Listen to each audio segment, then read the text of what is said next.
BX1+. L'édito Fabrice Grosfilet. Nous, à BX1, on aime le cinéma, bien sûr, mais aussi la lecture. Et vous allez me dire que c'est peut-être paradoxal pour un média audiovisuel de dire qu'on défend la pratique de la lecture, alors que notre premier métier, c'est de vous offrir des images et du son. Et que plus vous nous regardez à la télévision, sur votre PC, votre smartphone, plus vous nous écoutez sur la web radio, moins vous avez de temps pour lire. Eh bien, ce n'est pas vrai. D'abord parce que sur notre site internet, le texte est présent. Si vous vous connectez sur bx1.be, c'est pour pouvoir avoir chaque jour une vue complète et en temps réel de l'actualité bruxelloise avec plus d'une trentaine d'articles publiés au quotidien que vous pouvez donc prendre le temps de lire, liker, partager, commenter. Ensuite, parce que le genre de la maison, ce n'est pas de capter à tout prix votre temps de cerveau disponible, comme disait l'autre, mais plutôt de nourrir votre réflexion, de vous faire partager des idées, d'entendre des arguments, de remonter vers vous des faits que nous avons vérifiés, de vous donner des clés de compréhension pour construire des points de vue. Dans ce travail quotidien, ceux qui écrivent sont très présents. C'est la presse du matin que l'on décortique pour vous, dont nous reprenons certaines informations ou certaines idées en veillant à chaque fois de citer nos sources pour vous donner envie d'aller voir dans ces journaux ou dans ces magazines ce qui a été écrit pour vous documenter davantage si le sujet vous intéresse.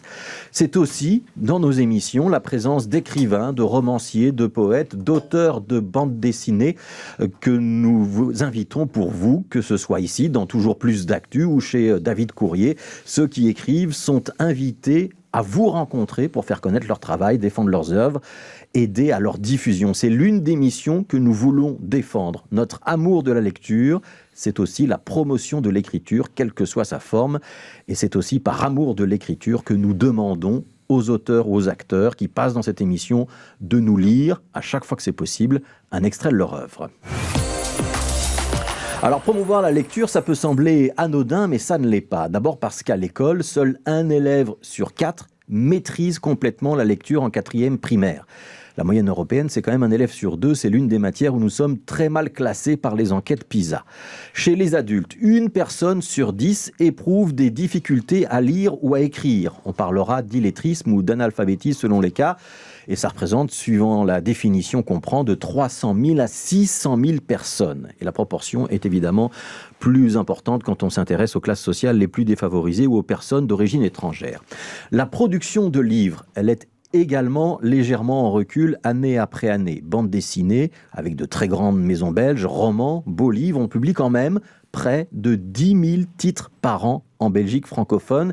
Et c'est un chiffre d'affaires pour les éditeurs de plus de 200 millions d'euros. La lecture, c'est encore les librairies, les bibliothèques, mais c'est surtout la capacité pour chacun d'entre nous à accéder à l'information, à la rêverie, à l'imaginaire, et même à de belles images. On ne va pas être bougon, la lecture, c'est aussi sur Internet. Ce n'est pas que sur le support papier. La tablette, les smartphones, c'est aussi de la lecture. Et c'est pour ça que si vous nous regardez quelques minutes ou quelques heures, on aura dans ces moments que nous partageons ensemble envie d'avoir donné l'envie d'aller lire, d'aller au cinéma, au théâtre, au concert, d'écouter de la musique. Sinon, c'est qu'on a raté quelque chose. Parce qu'à l'écrit, on pourra toujours être plus précis, plus long, plus subtil qu'on ne peut l'être à la radio ou à la télévision, malgré tous les efforts qu'on fait ici pour employer le mot juste, parler à votre cerveau, à votre cœur, à votre raison et pas seulement à votre libido. Alors écoutez-nous, regardez-nous, mais n'oubliez pas de lire, ça nous fera plaisir.